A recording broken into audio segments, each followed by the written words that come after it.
आज इस्लाम धर्मर पर्व ईद उल फितर अवसर में मु समस्त हिंदू भाई मानू ईद उल फितर शुभेच्छा जनाऊँगी। एक भाईचारार पर्व।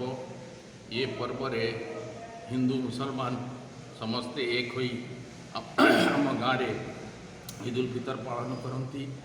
या पूर्व गोटे मास रमजान मास आसे, जो रमजान मसरे दान तीर्थ करा जाए।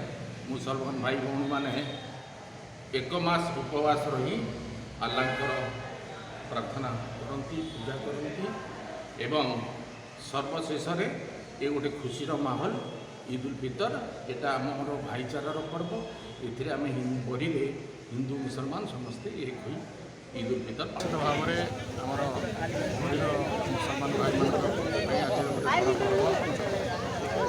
बड़ी आम जो ईद सब मुसलमान हिंदू भाई मैंने सब मिसिक पालन करूँ।